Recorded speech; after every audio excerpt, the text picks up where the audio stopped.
This video focuses on using basic ScreenCast-O-Matic functions. By the end of this video, you should be able to launch the ScreenCast-O-Matic recorder. You should be able to record using ScreenCast-O-Matic. You should be able to use basic editing functions in ScreenCast-O-Matic. And you should be able to export your file as an MP4. When you go to the ScreenCast-O-Matic website, you'll see that for free you can launch the recorder by just clicking Start Recording.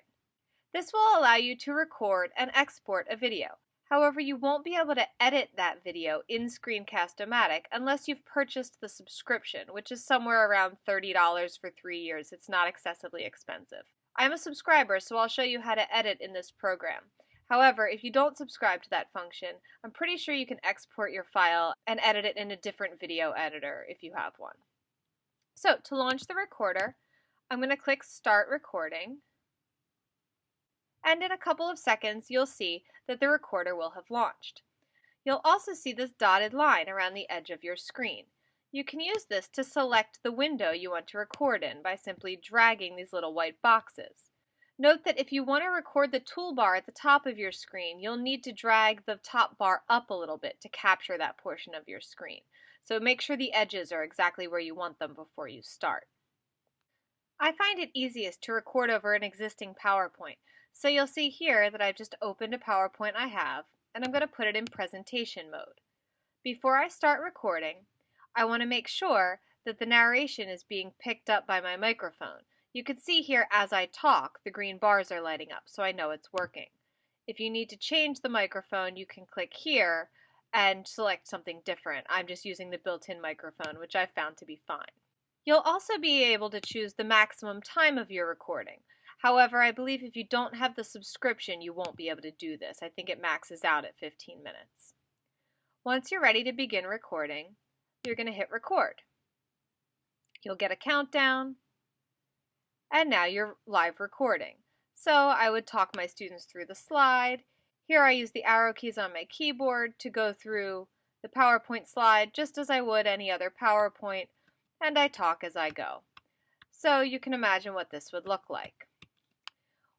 When I'm done recording, I'm going to hit the pause button. Now I have some options. If I'm not happy with what I've done, I could delete everything and start over. On the other hand, if I'm finished, I can simply click Done. Before I do that though, I want to show you one other feature. Let's say you want to be able to draw or type on your screen as you're recording. You can click this button here, and that will launch this Draw and Zoom feature. You'll notice that for some reason I have to come back down here and click to get the record menu back. I'm not sure why. But imagine that I'm recording. By selecting the oval feature, I can circle something as I'm talking. Or I can draw in freehand as I'm talking. Notice I can click here to change the color or the thickness of my line, and I can click here to erase anything I've drawn. Another cool feature are these speech bubbles. So I can insert a speech bubble and type directly into the speech bubble while I'm recording. Another cool feature is, say I want to zoom in on something as I'm talking. I can double click on the area that I want to zoom and it'll automatically zoom in. Double clicking again will zoom further, and hitting escape will zoom back out. So I'm done with my recording, so I'm going to click Done. And this menu will show up. If you haven't subscribed to the service, you'll have to just save and upload at this point. So you can save it as a video file, and that will save it as an MP4 on your computer. If, however, you have editing features because you're a subscriber, you'll be able to click Edit. The key feature you need to know how to use here is the Cut feature. The space bar will control the start and stop of your video. So by hitting space bar, you're live recording. So you'll see that I started the recording and then I hit it again to stop it. You can also move the cursor by simply dragging it with your mouse. Let's say I decide I want to cut this portion of my video. I'm going to put the cursor at the beginning of where I want to cut, select Cut, and drag it to the end of where I want to cut. ScreenCast-O-Matic has this great preview feature, so if I click Preview, it'll show you what it looks like with that part edited out. The arrows. Here I use the arrow keys on my keyboard. So it'll show you exactly what it'll look like once that section is edited out.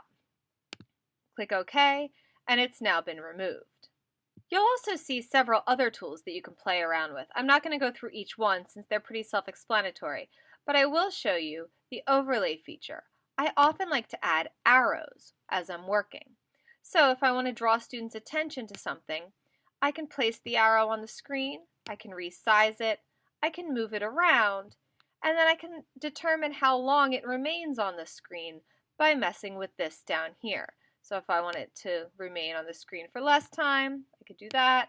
More time, I could do this. Here I use the arrow keys on my keyboard to go through the PowerPoint slide just as I would. And so on. When I'm happy with it, I click OK. When I'm completely done with all my editing, I'm going to click Done. And then you can either choose to host your videos on ScreenCast-O-Matic, so I can upload it to ScreenCast-O-Matic, or I recommend us saving it as a video file. That saves it as an MP4 to your computer, and then you can decide what you want to do with it from there. Either upload it to YouTube, which is explained in another video, or send out the file to students. So when I'm happy with it, I'm just going to click Publish. This will take a little bit of time, so I usually click Continue in the background so I can continue working. That brings us to the end of this video. Let's review our goals. First, we looked at how to launch the ScreenCast-O-Matic recorder. Then we looked at how to record using ScreenCast-O-Matic and how to use basic editing functions in ScreenCast-O-Matic. And finally, we looked at how to export your file as an MP4.